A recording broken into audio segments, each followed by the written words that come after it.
And we are live.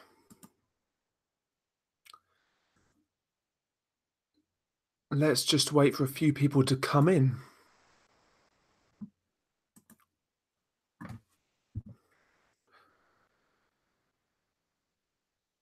I'm sure a few people will show up soon. I reckon I'll be streaming for around an hour. Not too long today, to be honest.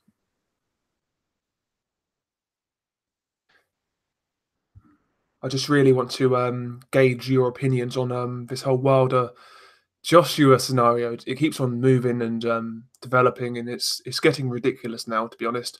What's up, Glyn? How you doing, mate? Feels like boxing's trolling us right now, to be honest.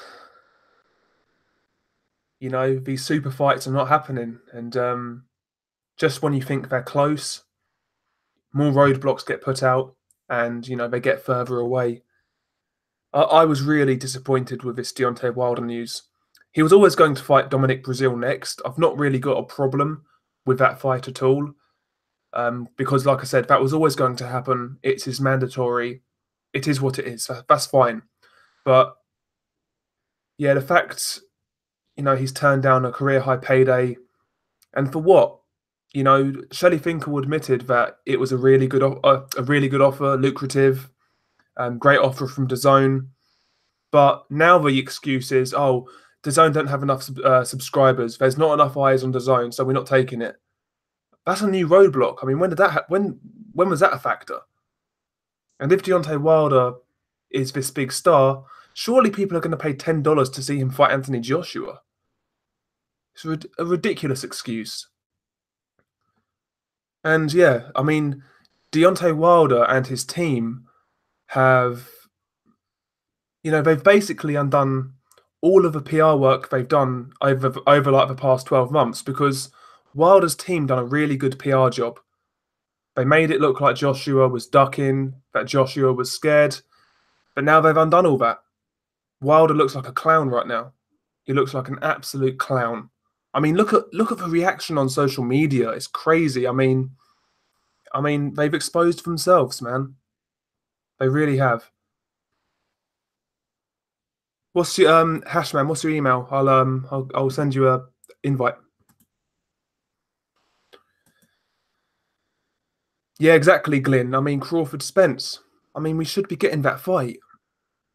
Two prime fighters, you know, at their best, skillful, contrasting styles. It's a great fight, a unification. I mean, it has to happen, but no. We're not getting any closer, man. And it's fucking frustrating. It really is. Don't get me wrong. We're getting some good fights, like the World Boxing Super Series. We've got Canelo versus Jacobs. That's a good fight. We do have some good fights to look forward to, but at the same time, we're missing out on a lot. And boxing isn't a cheap sport to follow. It really isn't.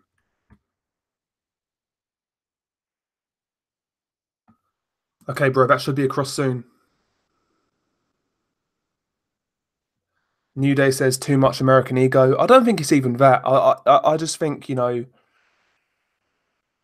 I don't think it's that. You know, I don't think it's anything to do with that. I just think Wilder. I'm not sure what his game is, man. You good, man? You good? Yeah. Yeah, I'm good. I got it. Yeah. What do you make of this this Wilder Joshua situation, Ben? What do you make of these new developments? Man, like, boxing is the most frustrating sport in the world, man. It's always a roadblock to a fight. You know what I mean? Like, first it was AJ 50 million, now it's 100 million on Deontay Wilder. But the thing is, that people are making excuses that, Joshua was not in the contract. Like, where are you getting this information from? Do you understand? Yeah. Like, I don't understand that. And plus, it's a subscription app, and the 40 million they offered is a flat fee because it's not a pay-per-view. There's no upside. Yeah, exactly. But that's what I'm saying. I mean, yeah, I was talking to a Wilder fan on Twitter, and like his only like rebuttal was the fact that if Wilder beat AJ, why should he take 40 million again in the rematch? Well, it's a package deal. It's like it's 80 million for 2 fights. Do you know what I Yeah, mean? It's insane money. I mean, what's Wilder going to be earning when he fights Brazil on I think Showtime? he's probably gonna get 5 to 6 million. Not Yeah, that much, maybe a bit higher, but I can't see him get more than 10 million. yeah. I mean, they can't. I mean, they'd It's make a not pay per massive view. loss. It's not pay Yeah, per view as well. So I don't exactly. know where they're gonna get this money from. It's ridiculous, man. I thought I thought he was gonna sign to Fox. I thought he was gonna do a deal with Fox. Yeah, I thought. I mean, they build it as like a major announcement, and then it's a regular Showtime fight against Brazil. Are you crazy? So 100. Man, it's that was Deontay Wilder. I don't like. I saw an interview with him, and then Uisi Shelefinko, him butting in. yeah, Wilder's yeah. like, if we beat AJ, you don't want a rematch. Like, what's this talk, man? They keep on contradicting themselves. Like at first, it was about the money. You know, they was lowballing Wilder. Yeah. Now it's about the viewing figures on the zone. No, I mean, every single time there's a new roadblock. Every single time, Listen, it's ridiculous. so listen. If I got more access to people on Showtime, but I'm getting less money, or you can get double that amount of money, but not as much people watching, what would you take? It's not no brainer. Exactly. You And know, let's be honest, like they're saying Wilder's this big star. If he was, I'm sure he'd take his fans over to DAZN and they're going to pay $10 to watch him fight. Do you and know what I'm saying? yeah, and you know what's crazy? That there's a lot of fanboys saying the zone is trash. No one's gonna sign to the zone. And then when Wilder gets linked to the zone, they're saying, "Oh, you should take this. Just not Eddie Hearn, blah blah blah. The zone, blah blah blah." But before you heard Wilder saying the zone is rubbish, all this stuff. Like, you know what I mean? Yeah, There's two ways about it. Now a lot of people are saying AJ was not in the contract. The details might have not been rubbish. Blah blah blah. Why should he get 40 million? That where you get else gonna get 40 million like for AJ? exactly. I mean, let's say he's not fighting Fury, he's not No, fighting AJ. no. Who's Wilder going to fight after Brazil? What's there for him? Kaunaki? Kaunaki Ortiz rematch. Yeah, Maybe Whyte, but I don't know. exactly. I mean, So, AJ, he can fight Usyk. It's a massive fight. He's getting paid. He's getting paid 20 odd million to fight Miller. He's going to get paid big money to fight Usyk. He can still fight Whyte. Joshua's got options. Tyson Fury, I'm not so sure, but it's ridiculous. Deontay Wilder. It seems like I watched that interview with him and Shelley Finkel, and yeah. yeah, Shelley Finkel just seems to have like some hold over him. Do you know what I'm saying? It's like it's He didn't even let fucking him ask. weird. He didn't even let him ask the question. He was just skipping. Yeah, It's just like I'm done with heavyweight boxing, man. Like, yeah. This year is basically uh, a write-off with heavyweight boxing. this year's been. I'm not gonna lie. People are saying this year's been. I don't. This year boxing hasn't excited me at all. Like Spence versus Garcia. It's a good name. Like when you see the two fights, it's a good name. Yeah, But you all know it's a mismatch. Like, yeah, I agree. and the only good fight, as like Danny Jacobs versus Canelo, but it's not that fight doesn't really excite me that as much as I thought it would be. But Mm. I don't know, man. Yeah, it's because with that fight, Canelo Jacobs ordinarily, I think we can agree it's like a good fight, but it's like We Canelo's, need more of them. yeah, yeah, We need more of them. and Canelo's going to have like all of the advantages anyway. Do you know what I And mean? like for example, March has been thin. Yeah, I know. Crazy. Like, do you remember a couple of years ago? Like, I've been telling people. Do you remember 2017? That was an amazing year of boxing. Yeah, Buddy Jack, the girl. Then you had Santa Cruz and Frampton in just January. Then you had Bellew Hay, the yeah, unification, Mikey Garcia, Kell Brook. So many fights. Golovkin, Canelo, like so many. Andre Ward rematch with Kovalev.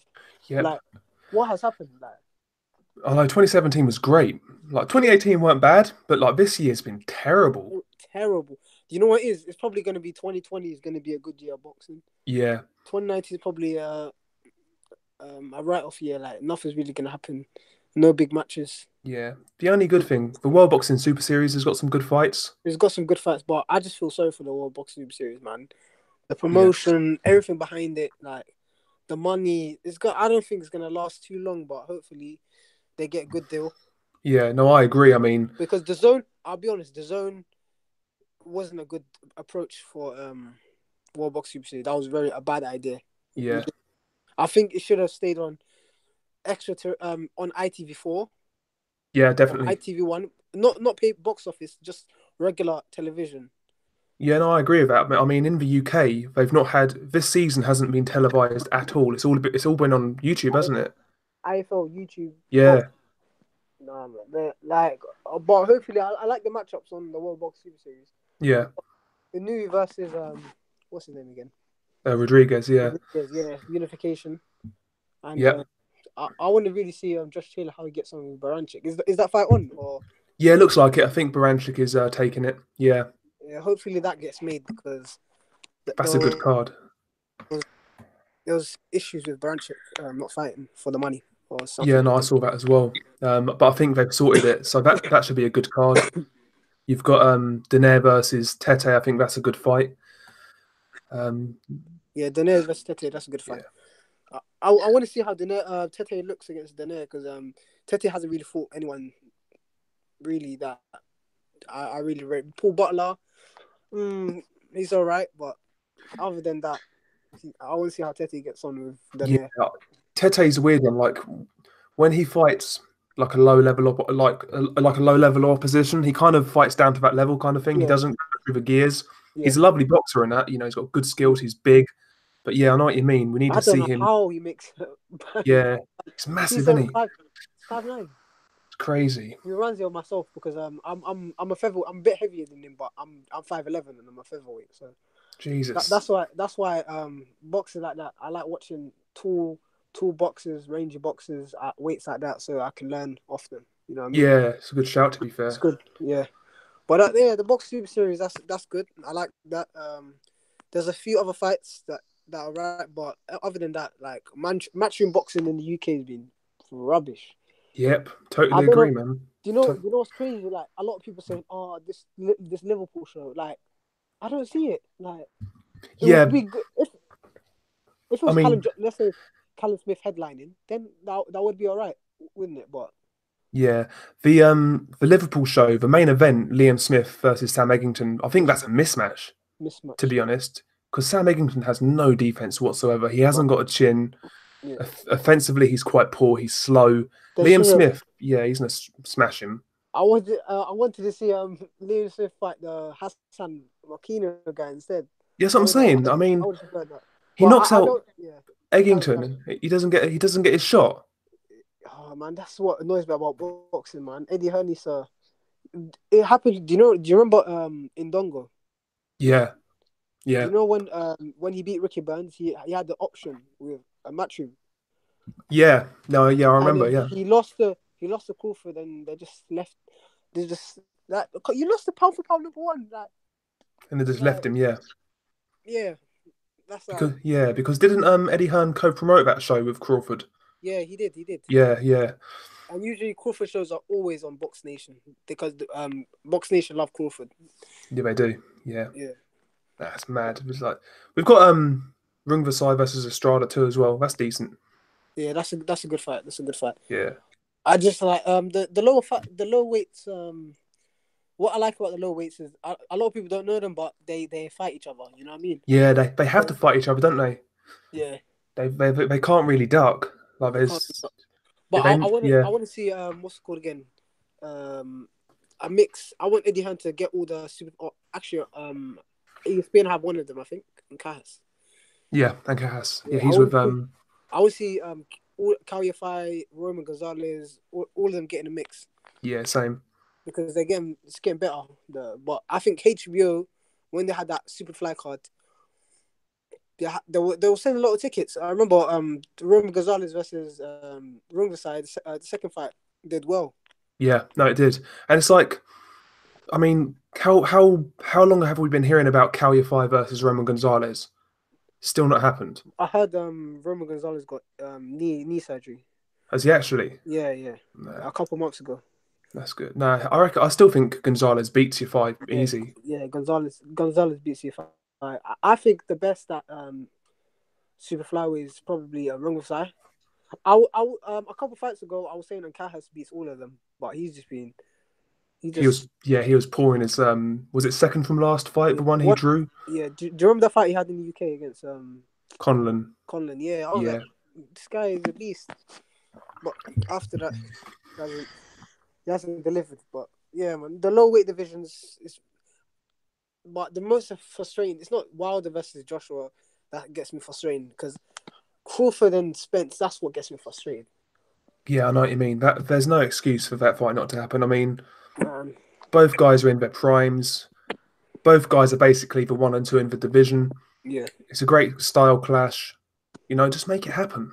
You know Yes. what? I think obviously Spence has an option to fight Pacquiao. If that fight happens, that's good on him. I'm not gonna Yeah. blame. That's good fight. Get your money.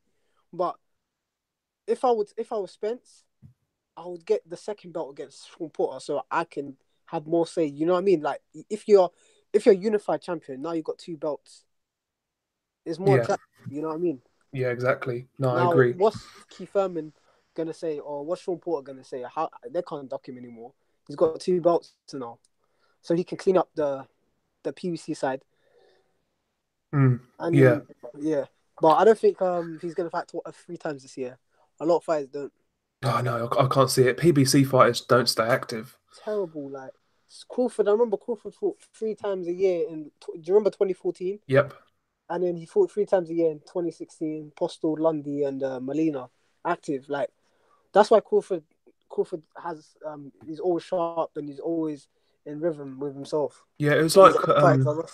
Crawford was similar to like Golovkin in the sense where you like Golovkin was fighting 3 or 4 times a year. Do you know what I mean? Even if he Yeah, couldn't get the big fights, he'd still keep fighting, yeah. and that's And the way to be.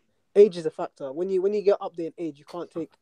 Obviously, you need breaks, but you can't take long stretches of layoffs and then Yeah, get back in the ring because you're gonna be rusty. You're gonna not have the same speed. And yeah, if you're rusty and you're old, that's a problem. yeah. And I mean, look at Keith Thurman for example. I mean, he didn't look like the same fighter when he came back against Lopez. I know it's his first fight back.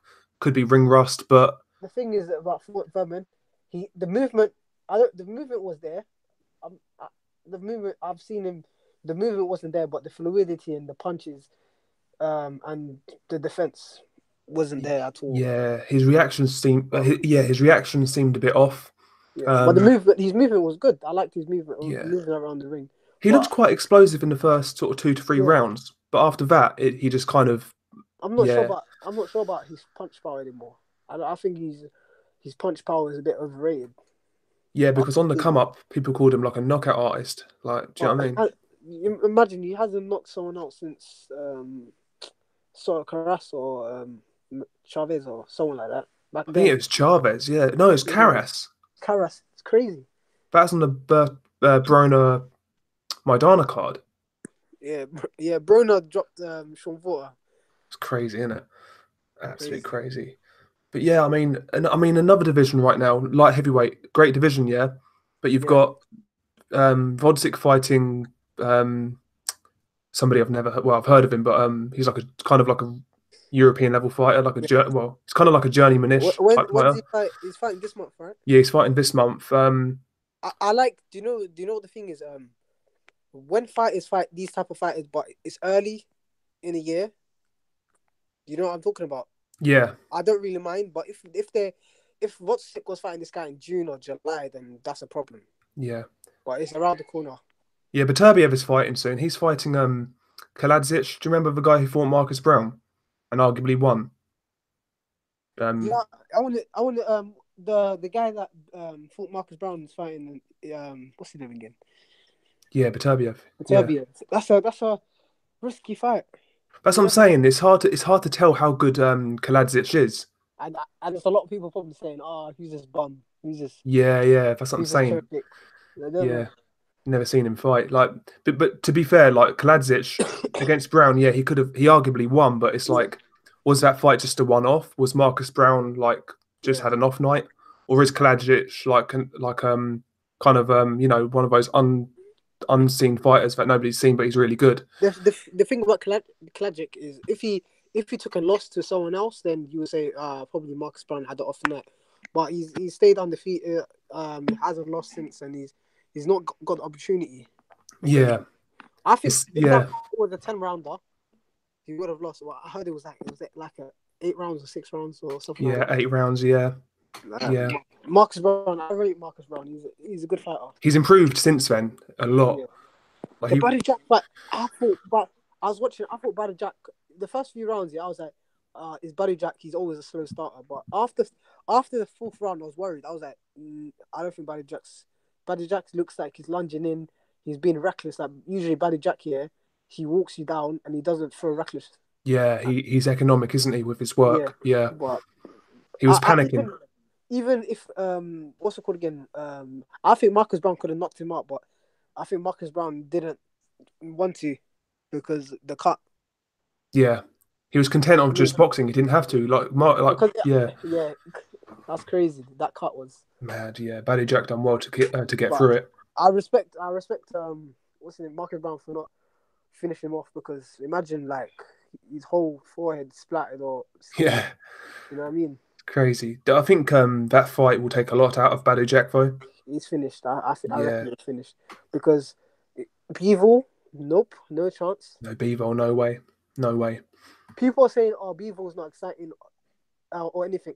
He might not be exciting in terms of knocking someone out, but if you appreciate his skills and the way he fights people, like Joe Smith Jr. is a puncher, and Yeah. he just won. He probably won maybe every. I think I gave Smith probably one round of the fight. Yeah, exactly. I mean, like Bivol, like his last 4 fights have been against what Barrera, Chilemba, Yeah. Pascal, and Smith, and he's lost maybe 1 or 2 rounds in those fights. I mean, he's doing what he needs to do. The thing about Bivol is, I want him to go down to super middleweight, but I don't want him at the same time. Because Yeah, that heavyweight mix is so good. yeah. I mean, I'd like to see him fight Callum Smith, but at the same time, super middleweight's it's a bit dead, isn't it? It's a bit. It's dead in terms of like the names are not as it doesn't appeal to you. Like they're good fighters, but the matchups is not like amazing. Yeah. Like you got Darrell, he's probably gonna lose to Benavidez if he fights him. Oh yeah, 100%, 100%. I think what PBC should do is I want to see Darrell fight Eubank. I think Eubank should fight Darrell next. I think he signed to PBC. I think they should get that fight on. ASAP. Yep. Yeah, no, I agree. That's a good fight. I think that's a good style clash as well. If Benavidez collects that belt, then Eubank's not going to be a world champion, is he? No, that's true. So I like Eubank. The thing is, I like Eubank. I want him to get a belt, but the super middleweight division and the 160 division is tough. Like yeah.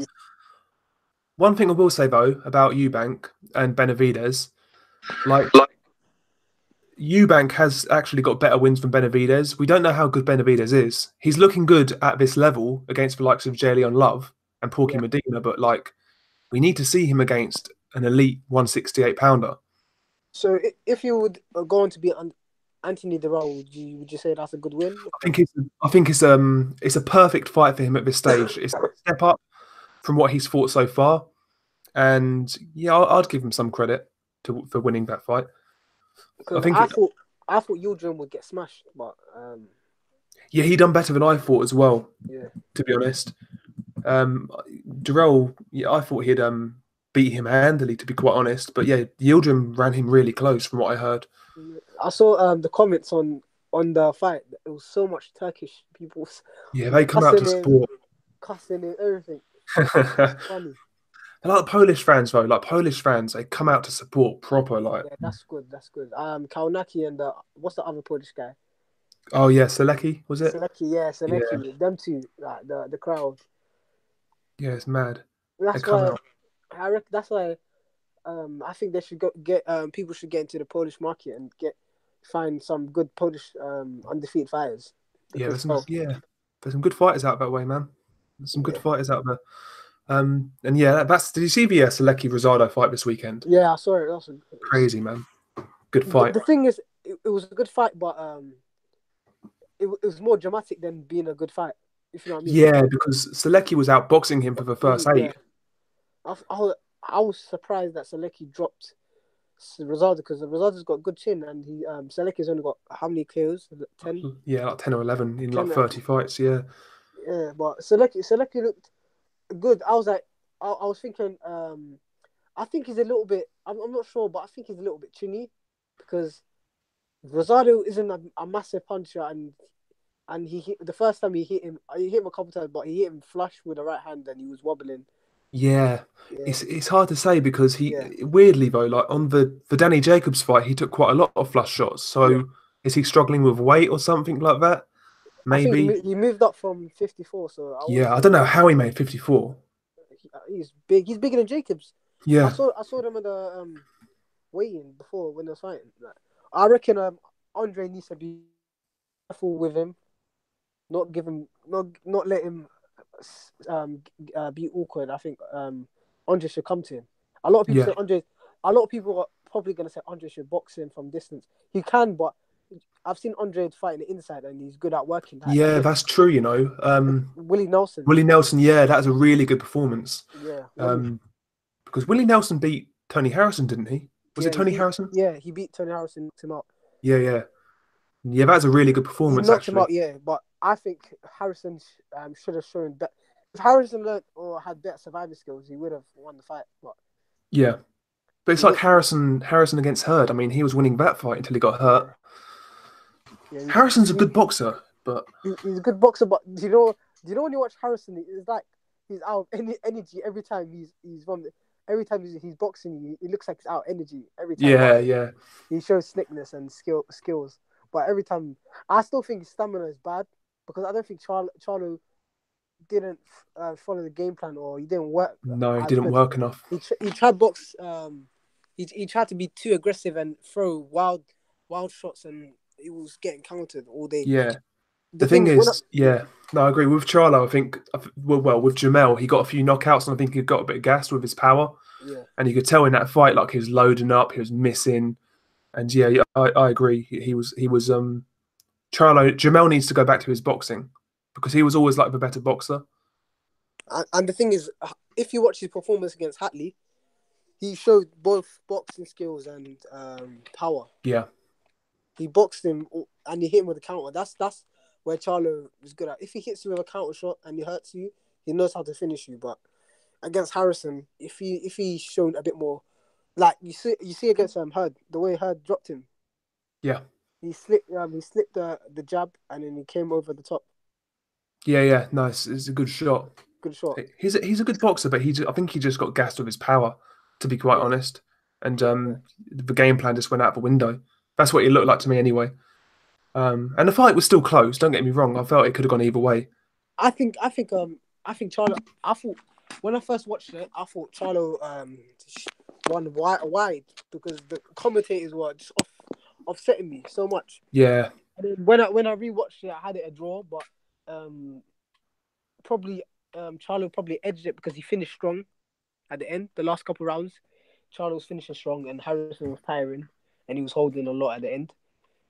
yeah. No, I agree. He was, and it's similar to the other Charlo fight that night when Jamal fought Korobov. I mean, I had the that. score, I yeah, the had that a scorecards draw. were mad. I had 6-6.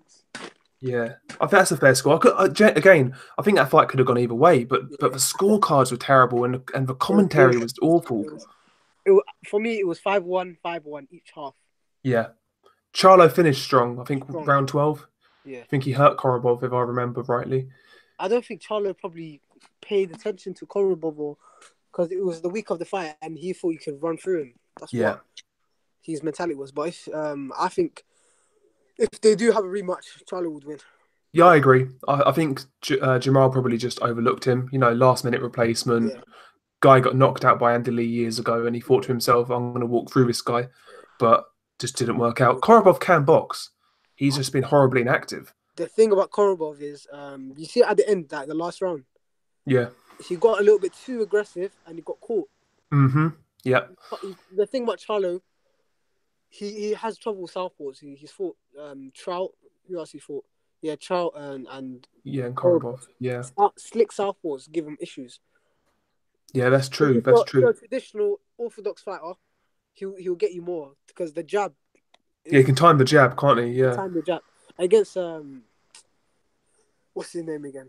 Korobov. You couldn't really because Korobov is a southpaw and there's more distance to land the jab, and he can step back and hit with the counter. And also, the shots that he was landing on Charlo, it made Charlo think because every time Charlo would cut off the ring well, but he wouldn't let his hands go. Yeah, no, I agree. It's like Because he didn't know he couldn't really gauge the distance. yeah, Do you know what I mean? He was never comfortable. Yeah, no, I agree. I reckon if Corobel was a little bit younger, he could have he would have won the fight. But he looked a bit old second half of the Yeah, fight. and he was inactive going into it, wasn't he? Yeah, Yeah, no, I agree. Do you he think should have. um do you think Yeah, Jamal can do something at middleweight, or do you think like are you kind of not that hot on him right now? I believe he can do something at middleweight, but he needs a bit more. I don't know because he's a bit old now. He can't really teach old dogs new tricks. Yeah, it's true. But he should invest in the body because these Charlos they're good head hunters, but they don't the body shot the body punching and the variation they don't have it. You know what I mean? Yeah, it's usually like well with Jamal, it's like straight right, right. Like Sorry, jab straight right, yeah, um, left hooks as well. left hook. Yeah, not much else. And the both fights, yeah, both Charlos like against the Harrison fight, the body shots weren't there. Like I was like, when this guy he's with Errol Spence same camp. Like where's the body shots? I mean, I know, like you'd think Jamel would pick that up early, like pick it up from Errol Spence, but no, it's The most crazy. one of the most underrated punches that I found. I've been doing this in. I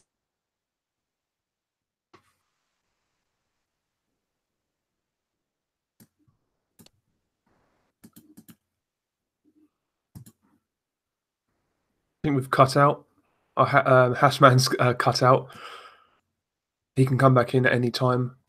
Um, let's read the chat quickly. Oh my God, there's loads in the chat. Are you back, mate? Yeah. Sorry, so my phone just cut No, off. no worries.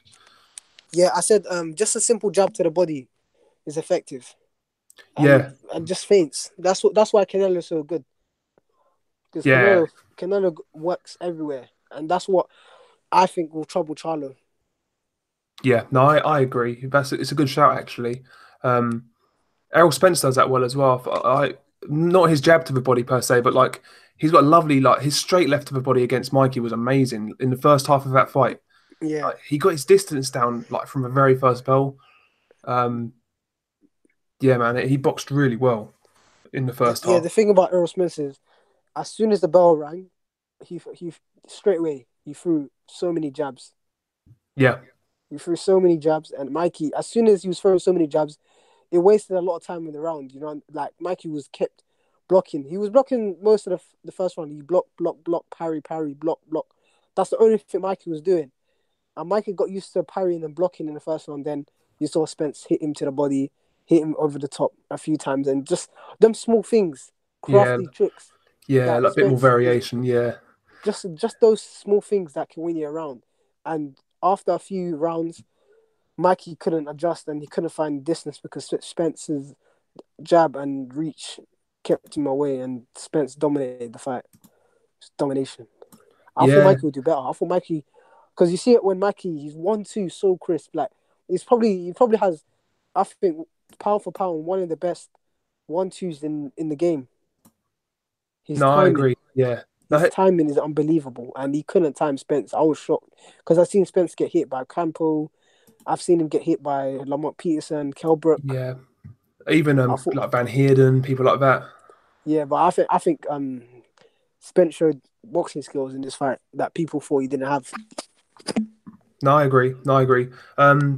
The thing that kind of like surprised, well, it didn't surprise me. Well, it surprised me going in the amount of people who were saying like Spence's jab was like Spence was get out jabbed by Mikey. I mean, what? Errol has a great jab. Like his jab is elite. Like and like Lipinets in their fight, Lipinets was Tagging him. he was tagging Mikey with a jab. Like he was going jab for jab with Mikey. Do you know what I mean? And like people were saying, "Oh, Mikey's going to outbox Spence." I mean, really? Yeah, I mean, it's crazy. Mikey. I don't think Mikey's got power at 140 as well. I think he's 135. He's got power, but 140 to 47. I don't think he has a snap. Yeah, he needs to go back down to like 140 or 135. I think he should go to 135, but I don't know if he can make the weight because it's gonna be hard. Yeah. No, And yeah, Robert said that because of and all the I muscle they would put like on. Luke Campbell to get shot against someone like Devin Haney or. Yeah, that's a good fight. Haney But versus Campbell. the thing about Campbell is, a lot of Americans think he's just someone you can just get a free belt from. But Campbell is very skilled, man. Yeah, He's a he's very good just fighter. good fighter. Yeah, he looked good actually on that He looked, yeah, card. I know it is against against a the lower fighter. Mexican. Yeah, he looked Yeah, good. His body and the thing I realized about Campbell is I looked at his record and he's got 16 knockouts out of 20 fights. yeah. He's not like a big puncher, but he's so like precise. He Yeah, places his punches really well, good timing, and I think that's what results in the stoppages. But yeah, I agree. I mean, Campbell's no joke. Campbell's no joke. I mean, he avenged one of his defeats. He gave Linares a good fight. I think he'll beat Linares if they have a rematch. Yeah, I think I agree, to be quite honest. Well, I don't think there's any point into. I think Linares is probably done now. Yeah.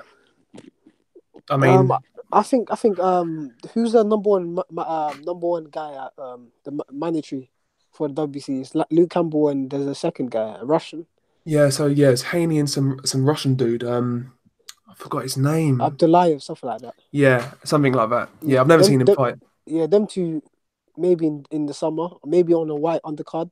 Yep.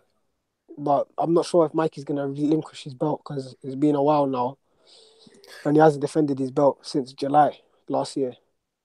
Yeah, I know. I mean, Mikey just needs to. I think he knows what he's doing, but he's just holding on to it, Yeah, just it's for smart. like, It's smart. It's very smart yeah, because you can't like. There's a lot of fighters that probably like, for example, you see Kell Brook when he boxed Golovkin, he kept his IBF belt yeah, and then he had the option to go back down. Fighters who move up in weight. So let's say, for example, if you can't make the weight anymore and you're moving up, then and you got fight, then you can vacate your belt. But if you got an option to fight for another world title, keep your belt. yeah. That's I what agree. No, I agree. Yeah, it might stall um, the division, but it is yeah, what it is. the Russian guy apparently is called Zor Abdulev. Yeah. What's his I've, record? I don't know. I need to check him out. One second. Never seen him. I've never seen him fight. Apparently, according to the chat, he's good, but I've never. I think Campbell will take care of him probably. Yeah, Campbell seems to be getting better actually. Yeah. And what impressed me about Campbell is he's always like the distance control he has. Yeah, Before, did you realize? Do you know? I was watching his fight against what's his name again? I'm bad with names. Early in his fight, the fight with the British one, Coyle, Sykes, Gary Sykes. Yeah, Gary Sykes and Mendy. His hands were up. Yeah, he had a high guard, and yeah, he would close the range and he would work from mid range, and then he would get out of the area, and he would block a lot of shots. He's changed his style a bit. He's keeping the distance at long range now. Before he would keep it a bit closer, but now he's keeping it long range. That's what Campbell's good at. Keeping it long range, make them miss, make them pay, circle around and look good. yeah. The guy he's fighting, he's 11. Well, the Russian guy, sorry, Abdulev. He's 11-0 with 7 knockouts. Best win is Hank Lundy. That's Oh, best. yeah, it's a good win. It's not a bad name. Yeah, no, I've never seen him fight. To be quite honest, I need to check him out. Yeah, that's a good fight for Campbell. Hopefully, he gets his world title. Yeah, what do you think about Haney if he were to fight Haney? Oh, that's a dangerous fight. It's a Like it's one of dangerous fight. those. Yeah, it's one of those. I rate Haney It's actually. one I'll. of those like it could go. It's like it's a dangerous fight for both fighters. If you know what I mean. Yeah, Devin Haney might overlook Campbell and think he can beat this guy, but Campbell is a veteran yeah. and he can just get himself out. But Haney's lack of power. I'm a bit. I don't think Haney's got power really. No, I mean against since he's kind of like stepped up to like fringe level. Like I mean, his fight against Burgos, wasn't really close to stopping him. Yeah, His last fight against the African guy, yeah, he dropped him in the second. But apart from that, you know, didn't look like he was stopping him. and Yeah, and also the thing is he hasn't fought a fighter that hasn't been this. So for example, Burgos and the other guy, I watched the fight. They had a go, but after a few rounds, they was in survival mode, yeah, and they kind of gave up the fight. Campbell's not going to do that, and if Haney's missing and Campbell's winning a couple of rounds, because Haney's inexperienced and he's young, he might get a bit reckless and eager to Yeah, get Campbell and make mistakes. You know what I mean? That's what I'm worrying about Haney. I think he needs a good step up, but I don't think he's only 20 years old. I don't think he should rush to the world title. no, I agree. Because I think Tiafimo's more ready than Haney. yeah, Tiafimo's style is suited to the pro game. Like it really is. Like his style's so nice to watch. He's Tiafimo's fighting Edith Tatley next. I think that's a good fight for him, to be honest. Yeah, that's a good fight. A lot of people are saying Tatley is rubbish, blah blah, but he's a decent French contender. He's a Yeah, good step up. I think what's his name again?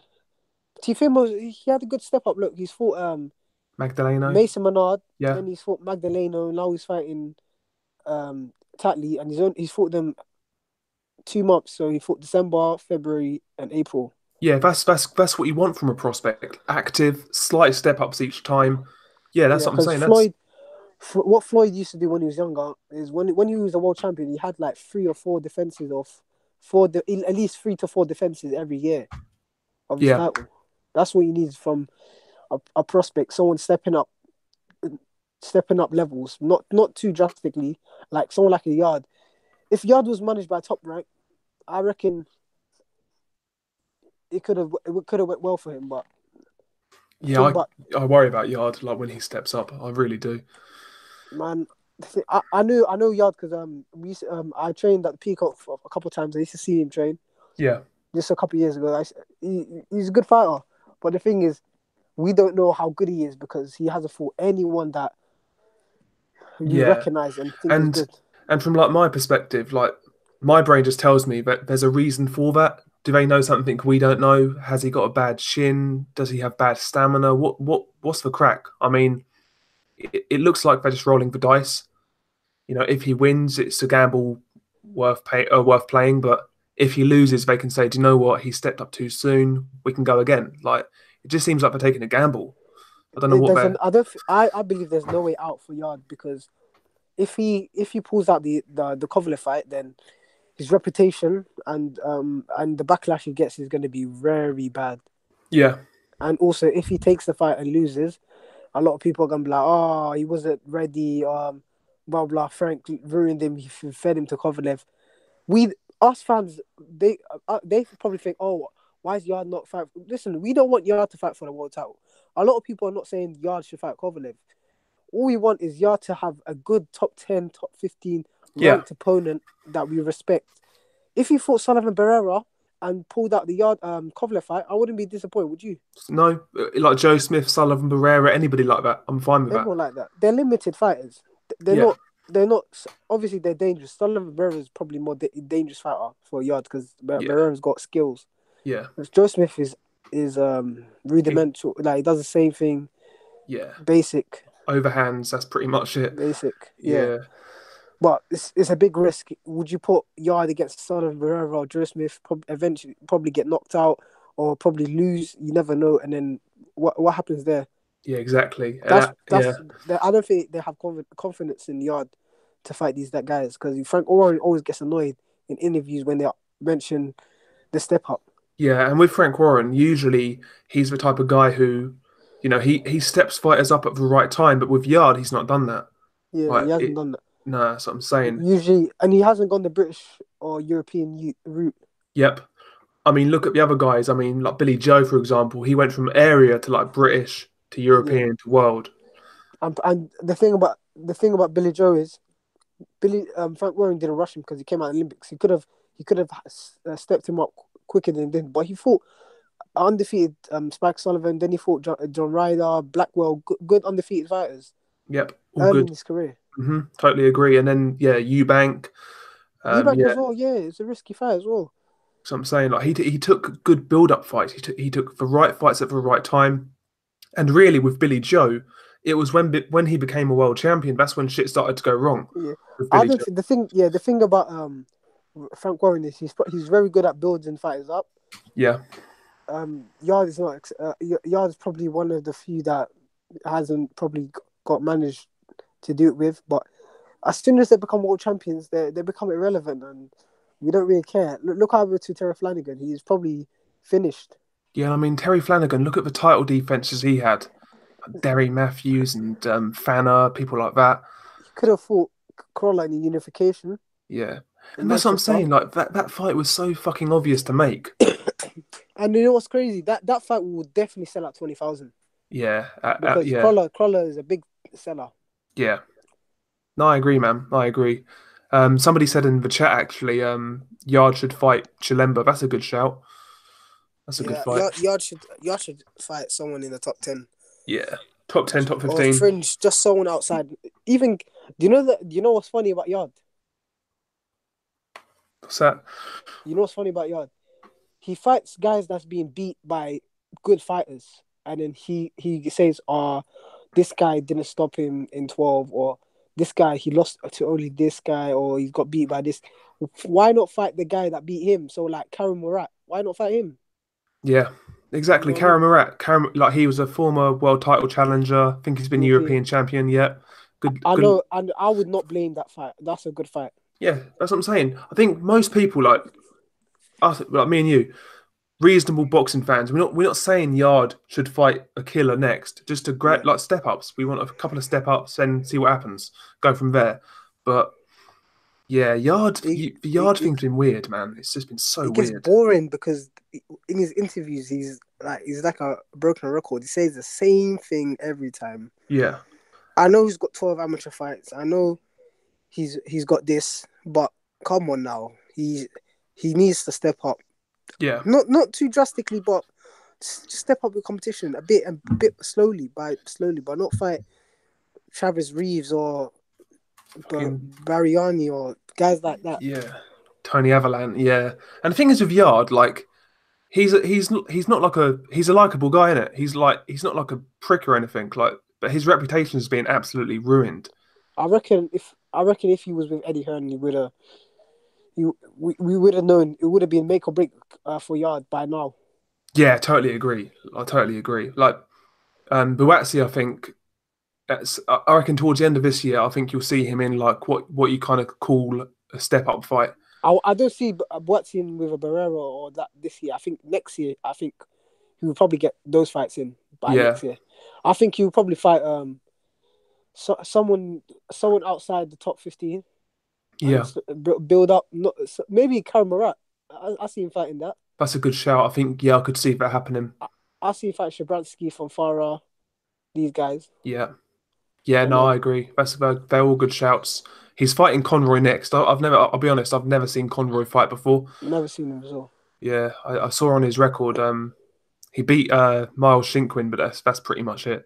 Yeah, Yeah, Shinkwin got beat, but Shinkwin lost the ball. yeah, so exactly. It doesn't really say much, does it? Like I don't want to see if Boatsy fights someone like a Jake Bull, then that's that I wouldn't like that.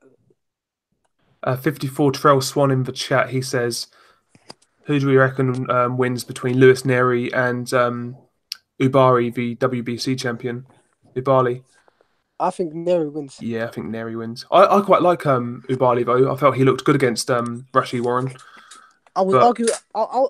When I first saw the fight, I was like, Warren's gonna win because Warren's skillful. I've seen, but the thing about Warren, I don't. He lacks a bit of.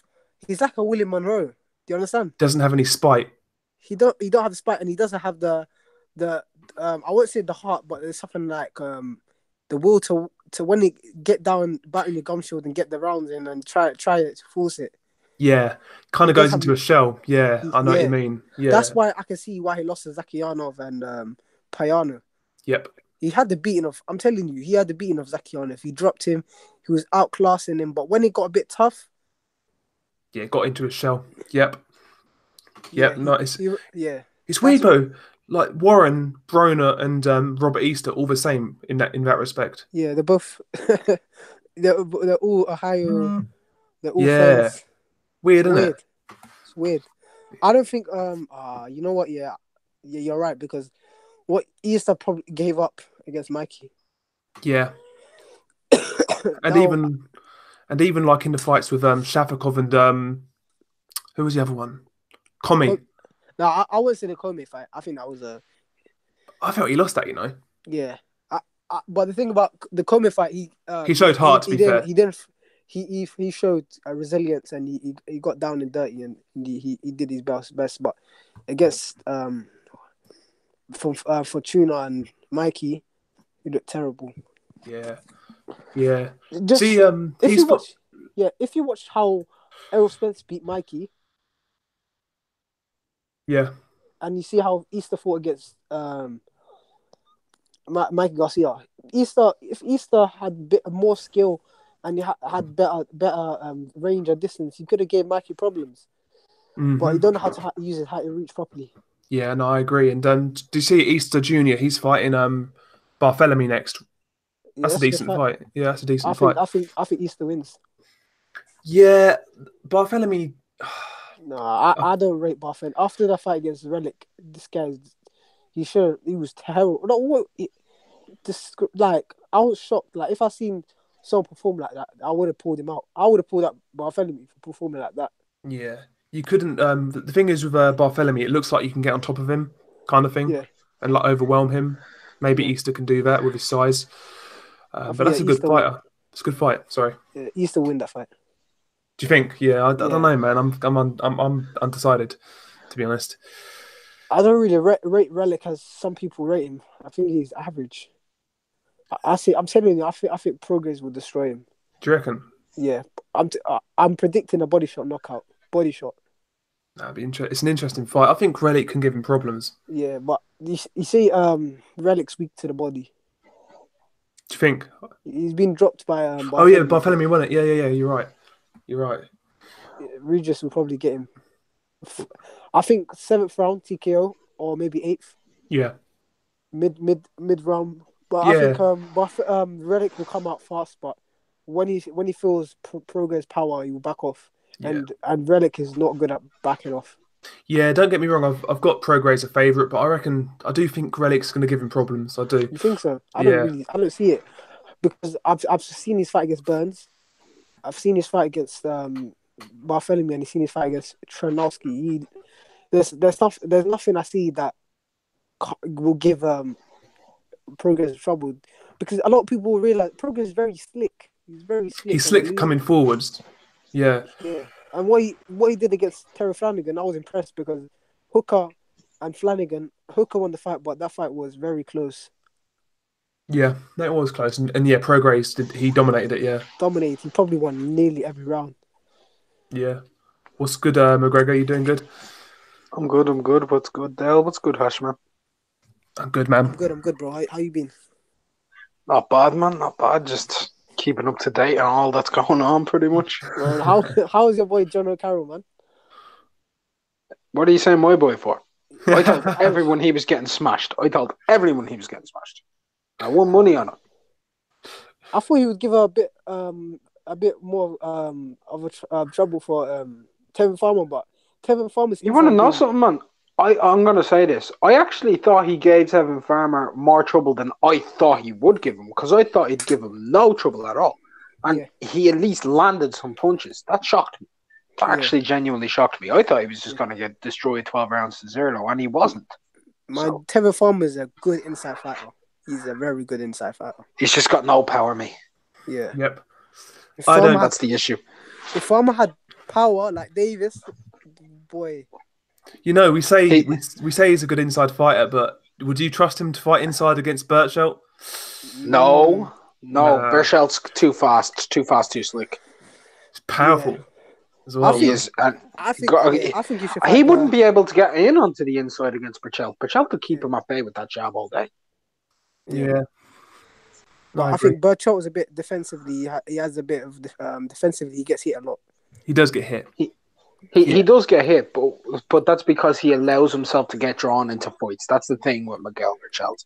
But when he just sticks to his actual jab, which we've seen him do, he can keep people at bay all night. But he just allows himself to get drawn in. Yeah. That's the problem with Berchelt. So it's not a question of his defense; it's a question of his stupidity more than anything. No, yeah, I like Berchelt. I think he's like kind of like the unsung man at 130. I'd love to see him in Tank fight. I'd love to see that fight. I think that's a tremendous fight, and it's got it's got like a top 5 fight of the year written all over it. I mean, Tank would be my favourite to stop him, but if he doesn't, he's got a tough night. Yeah, very tough night. Man, I'm just disappointed because the main man I thought would be the best at 130 lost, got destroyed. Machado. I thought you was the best.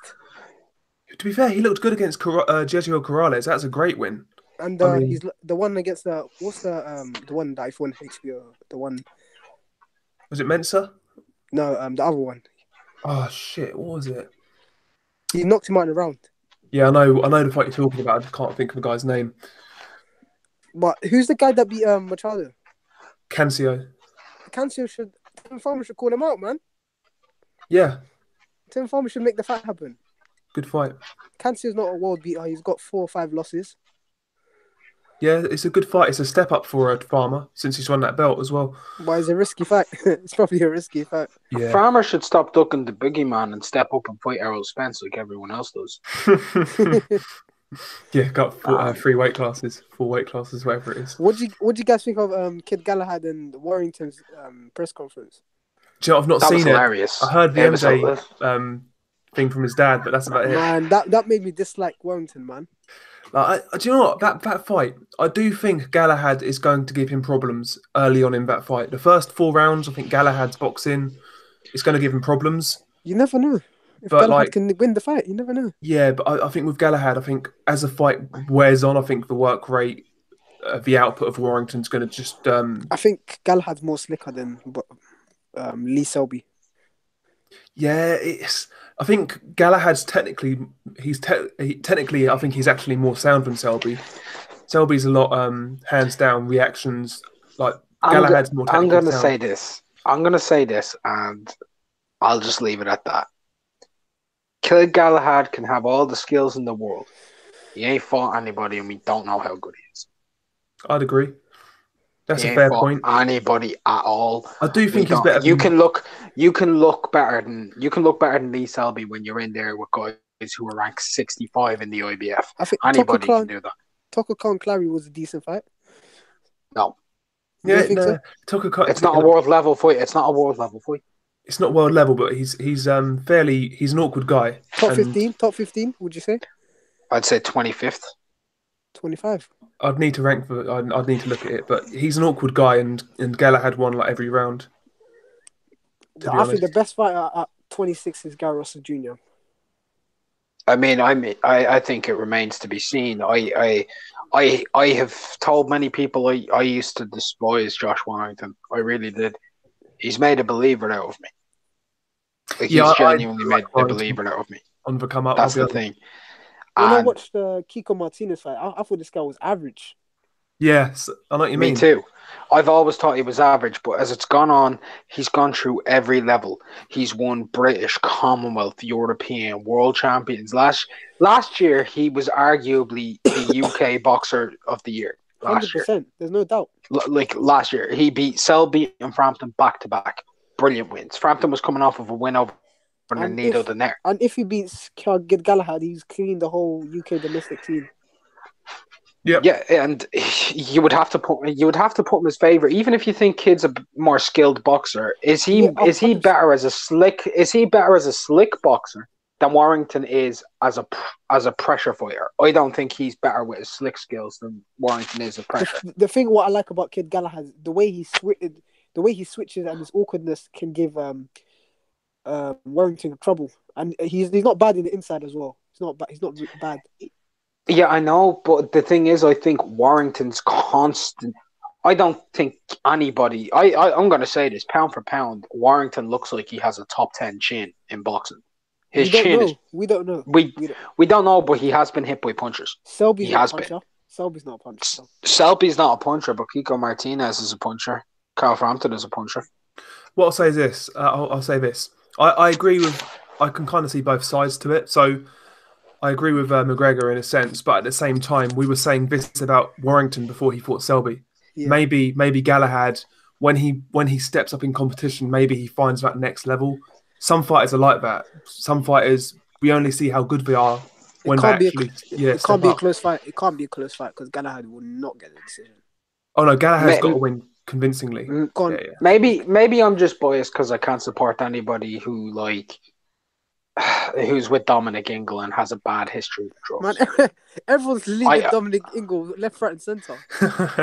Yeah, kid's the only guy he's got now. Let's just say I can't support anybody who has a bad history with drugs and is fighting with Dominic Ingle as their trainer. I can't support it because that man broke down Xylophone as a science and going through all the things that are not on the banned list with UCAD. Galahad's going to be on something, even if it's not banned. He's going to be on something. In all seriousness, I think most pro fighters are on something at a high level, if I'm being honest. But you see Victor Conte, he masks. He's a bit dodgy. Yeah, I mean, I think most fighters are on something. But there we go. He definitely, Mikey was definitely on something. How the hell did he take Spence's best shots? What the hell? Yeah, it's weird, isn't it? I thought that's the only thing. He got dropped by Roman Martinez, and then he takes Spence's shots. Yeah. I'll tell you what he was on: stupidity. He was high on. Yeah. The only thing I will say, maybe because Mikey didn't have to cut weight, maybe that kind of helped him take the punches better. That's the only thing I can think of. He was very fat, though. Yeah. His body looked like the inside of a slipper that's been worn for 4 years. Jesus. But yeah, on Kid Galahad versus Warrington. Obviously, I make Warrington a favourite. I'm picking Warrington, but I don't think it's an easy fight at all. I think it's a banana skin type fight, to be honest. Why am we so convinced? I'm actually balls to the wall. Warrington's dominating this fight. Galahad will have a couple of moments, but other than that, Warrington's just gonna just beat him up. Yeah, no, I think Warrington's gonna win, but I don't think Galahad can box. I don't think he can keep him off him for 12 rounds. That's his problem. But early on, I think he will have success, and I think he'll make it a tough fight early on. But yeah, down the stretch is when Warrington. Convincing.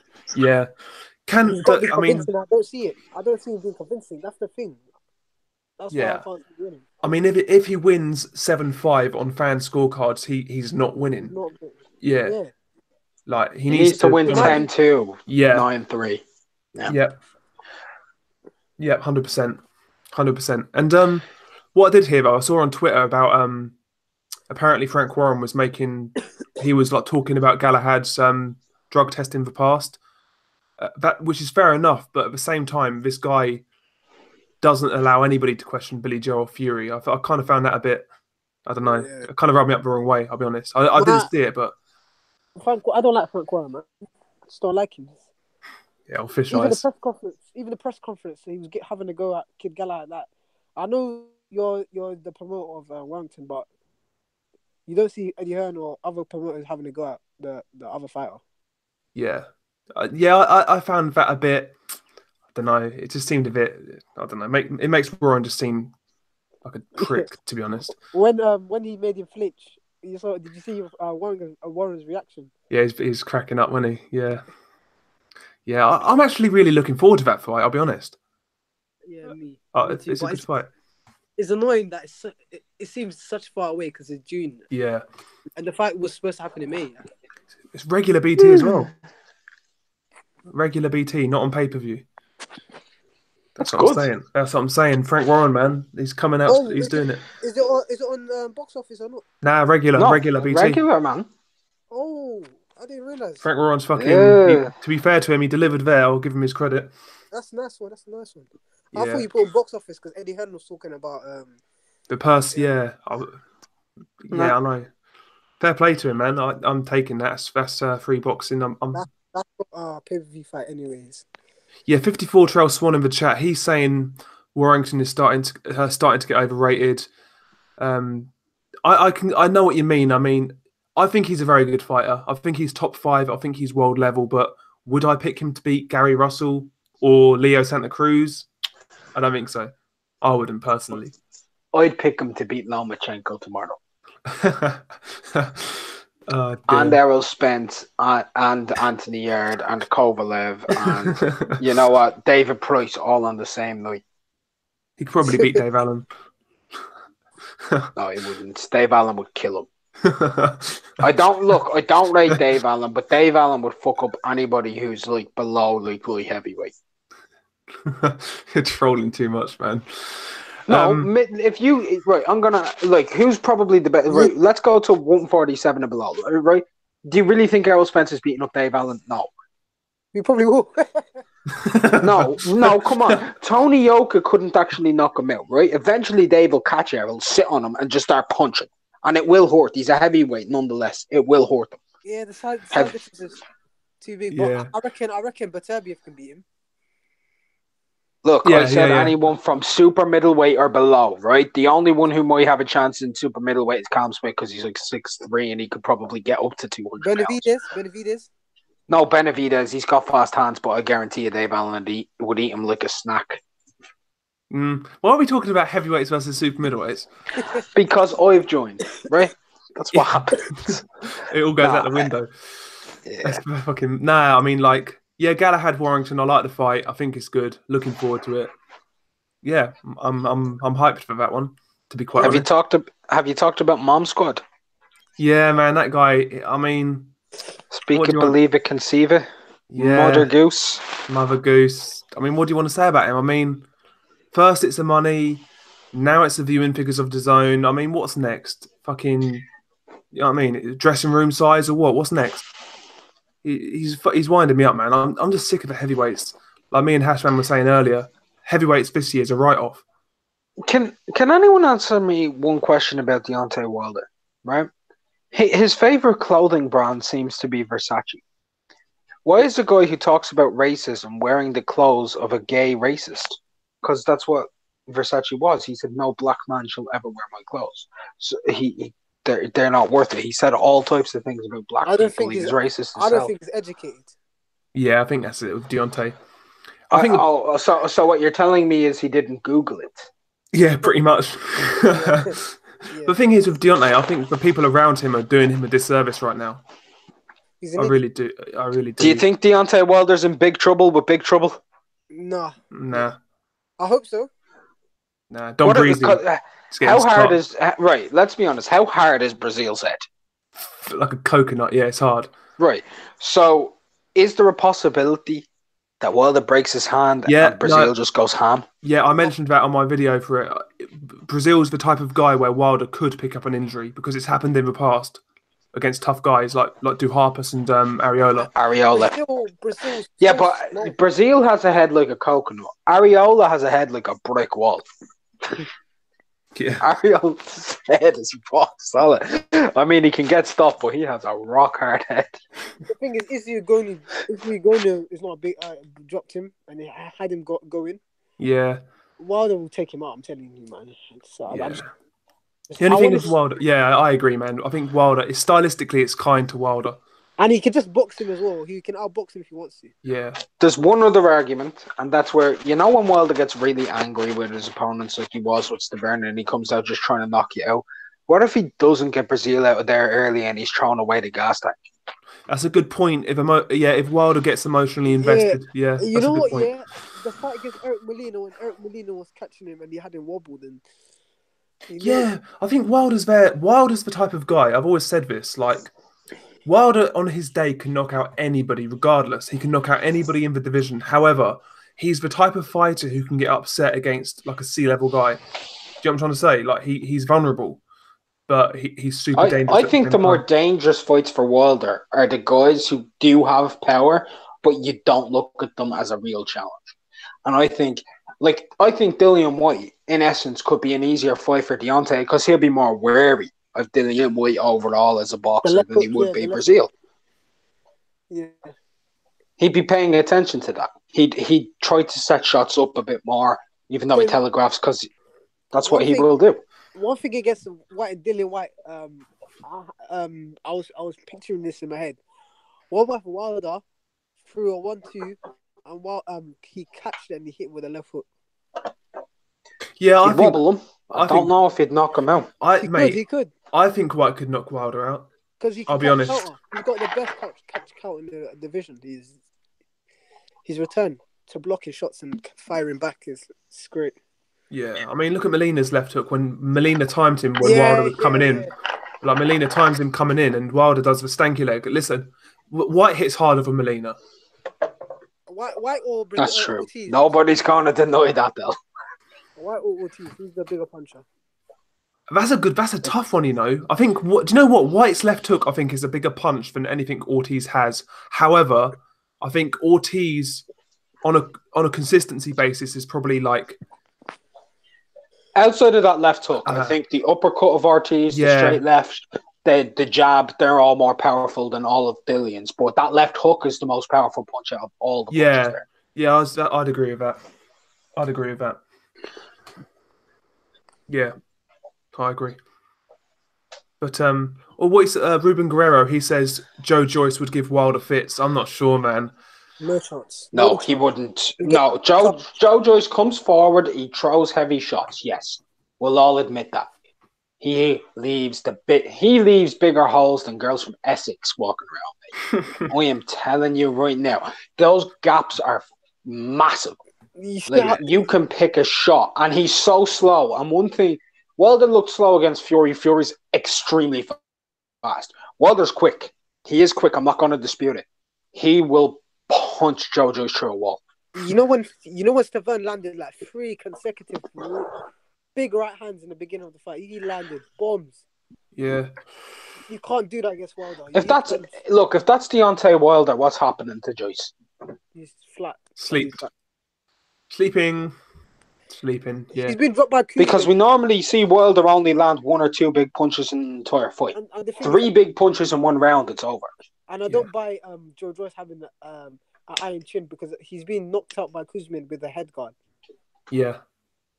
So, yeah. And Kuzmin don't hit harder than Deontay Wilder. Cop end 09, he makes a good point. Joyce looked better with Ismail Salas. I agree with that, you know. He did, yeah. I liked it a little bit. It looked weird, yeah, but he boxed more. Like he tried to box more, yeah. He moved, yeah. He used his legs, he used his jab. And the way I know this guy's crap here, but Donny Palmer, the way he knocked him out was a good shot. Yeah, it was good. Yeah, no, I agree. Ismail Salas is a tremendous trainer.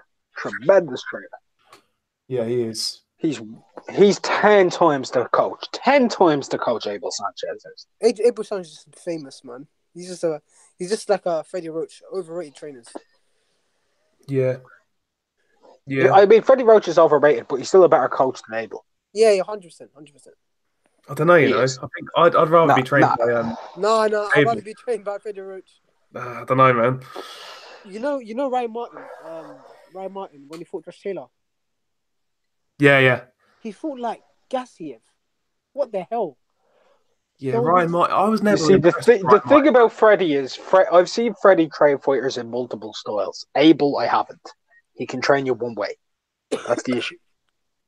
Yeah. Although I'll give Abel Sanchez made the decision of his entire career. He actually did the best piece of training I've ever seen him do, was saying that Joe Joyce ain't fighting Luis Ortiz. He ain't ready. He's smart. Yeah. What about we're talking about Wilder. What about Wilder versus Kaunacki? I think Kaunacki. A good fight, I think Kaunacki, if he gets on Wilder's chest, could be a tricky proposition.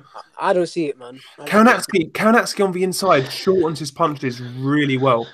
The thing about what's underrated about Wilder is he's good at keeping you from distance range when you come forward. Yeah.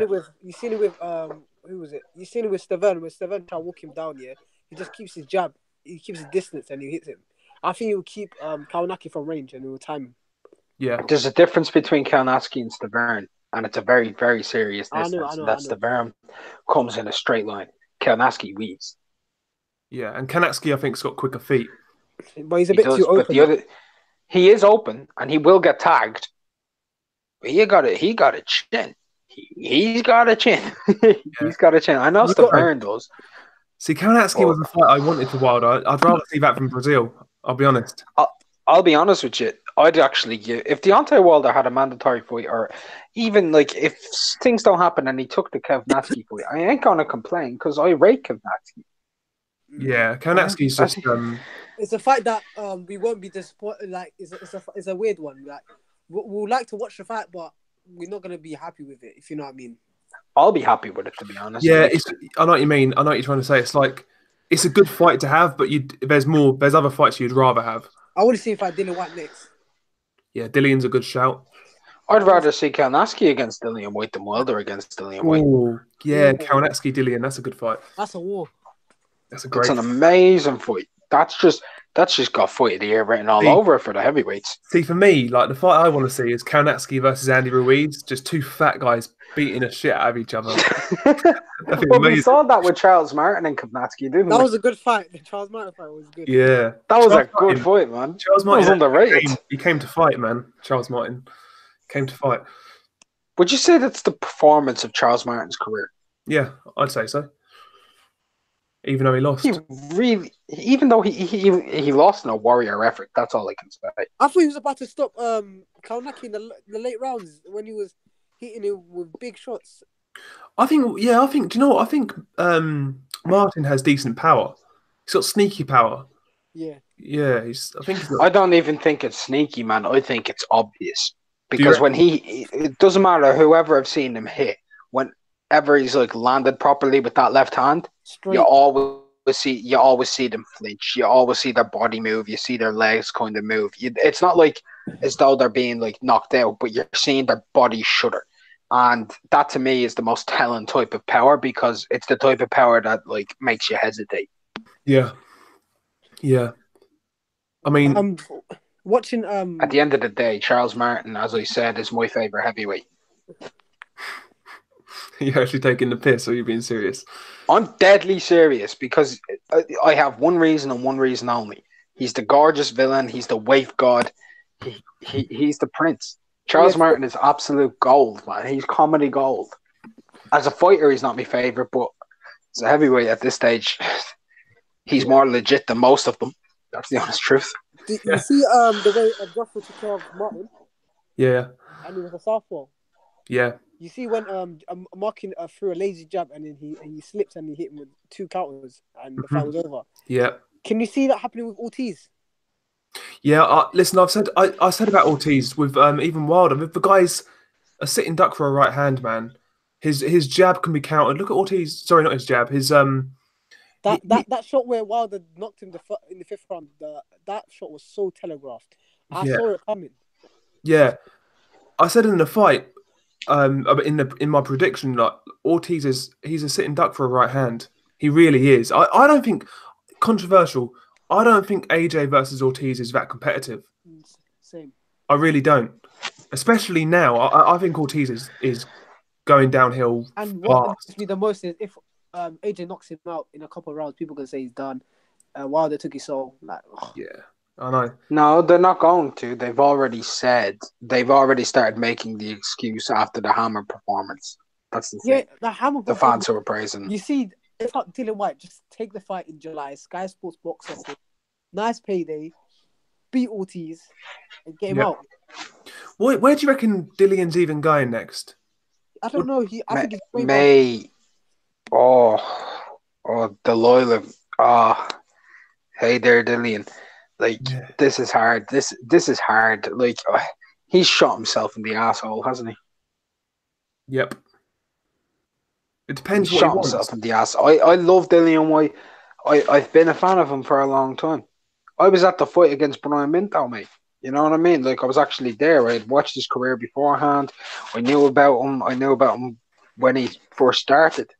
Mm-hmm. It's so hard right now to support it, because at the end of the day, Dillian Whyte, whether we like to admit it or not, he took the Chisora fight over Luis Ortiz because it was a bigger name.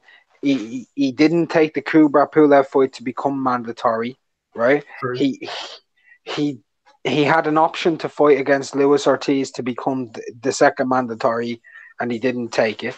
And then he gets offered the unified world championship fight in a career high payday, and he says no. And people are like, no. At the end of the day, it's hard for me to get behind the guy who's showing that anytime he's not being given what he wants in terms of money, he's not willing to take the opportunity to become the true A side. And it's hard for me to have faith in a guy who doesn't have as much faith in himself. It's a good point. I mean, and what's going on with this ESPN deal? He was supposed to sign with ESPN and that's gone dead. Mate, that I think came it's out in holding up. Paddy I think it's Power. holding up. I think it's holding That up. came out in Paddy Power, and there was odds saying that the deal will be signed within 6 weeks in my local Paddy Power, right? And the deal will be signed within 6 weeks. 2-1, yes. Evens, no. So I took the no on evens and put 200 on it, and we're 3 weeks in. I've got 3 weeks to go, guys. But like, mate, I've at one point I thought he was going down the Fury route. I wondered if that was where he was going, but I don't know. Yeah, Dillian. I know this is a bad fight, but Manu Char. Yeah, WBA. I see it happening. I see it happening, It's and a fake world title. It's a fake WBA world title. You can claim he's a world champion.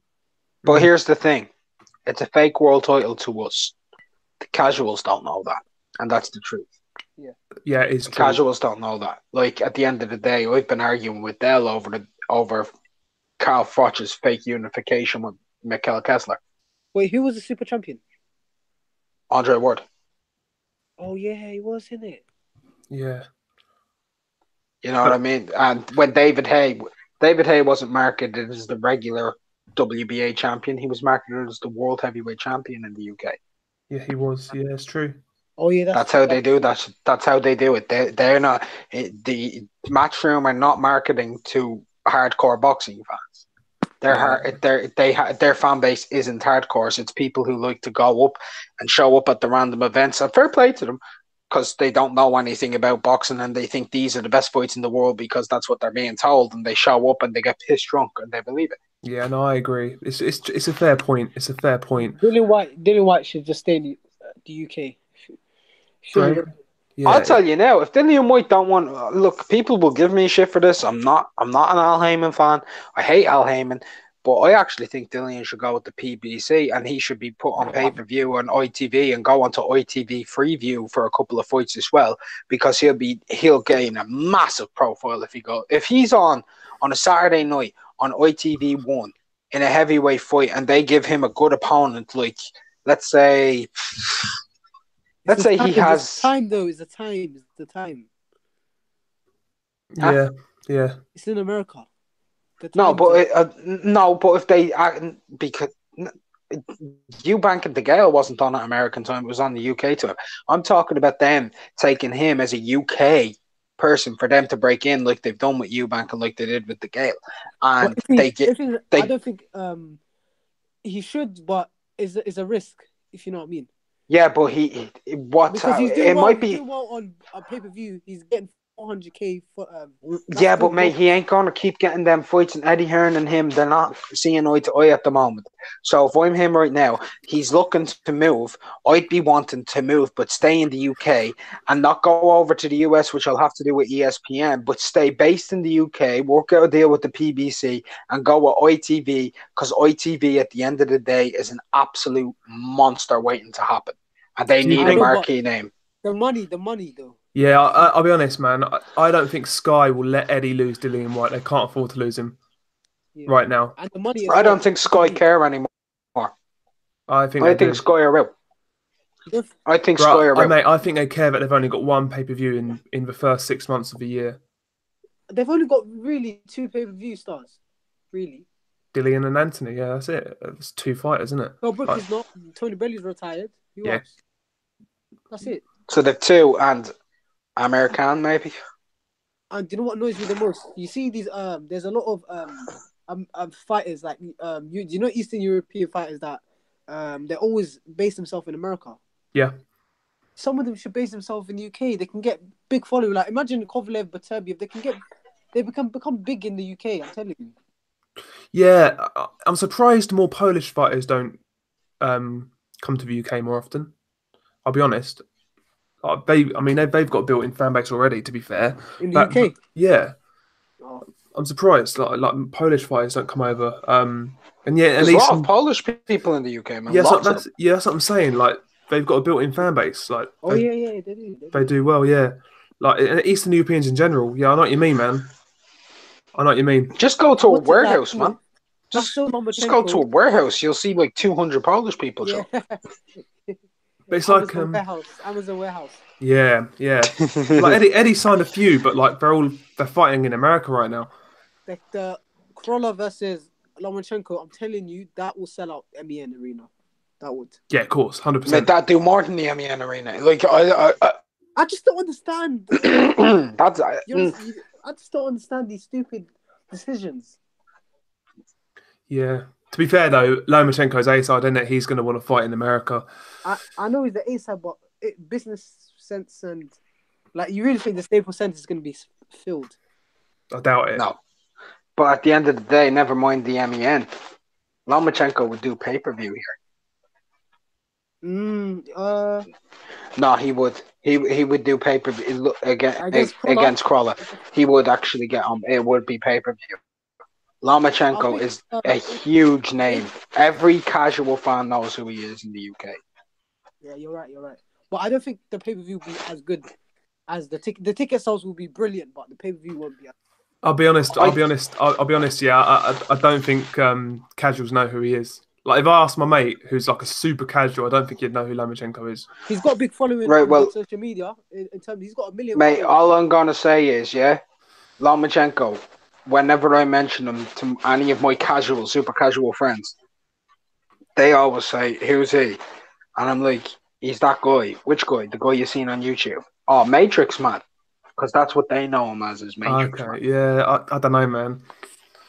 I don't think that'd do well on pay-per-view in the UK. It won't. I don't think it will, because if Crawler had a belt and Lomachenko was moving up and fighting him, then I would say probably.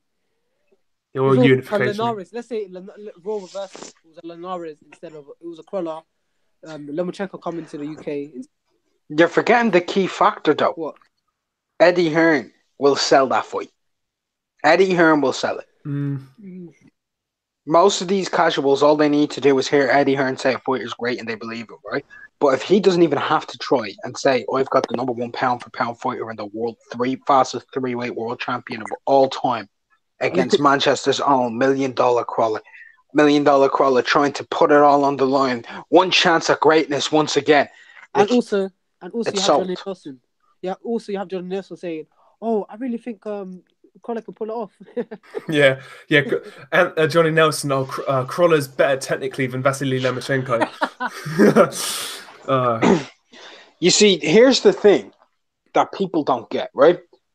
The casual fans are so influenced by what Sky tell them because they just believe it. And it's the same way even with football. Most football fans, they look at Sky Sports News, and when Sky Sources pops up like, Manchester City have agreed a £58 million deal for Aubameyang or whatever, right? 95% of them are like, oh my God, Manchester City have signed Aubameyang. And then they go on to Sky Sports, like Sky Bet or whatever, and they start putting money that it's about to happen, and then they ended up losing the money because Sky is a propaganda tool. Yeah, that's true. That's the thing. So, I mean, Sky, they convinced people that fucking Tony Bellew had like the best left hook since Joe Fraser. You know what I'm saying? Like, fucking hell, like, it's crazy stuff. Yeah, I know what you mean. Sky built up Tony Bellew. Listen to me. Sky built up Tony Bellew, mate, as the guy who went through a hard life against Usyk, living on a council estate, came up the hard way. Never mentioned the thing about Usyk. Meanwhile, Usyk was born during the Crimea War and had to leave Chernobyl. Yeah.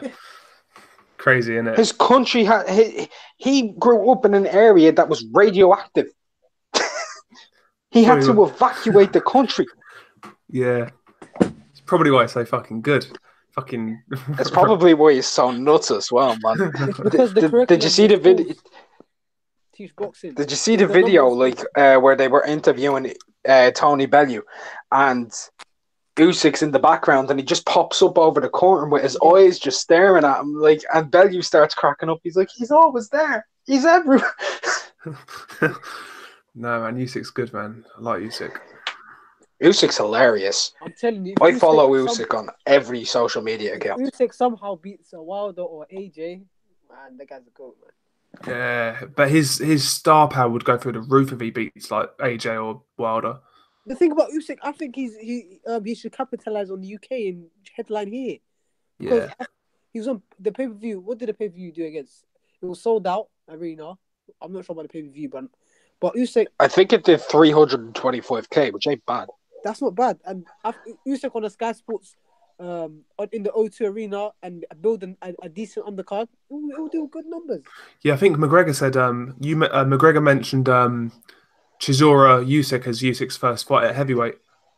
That could be half decent, you know. That will sell at least 10,000.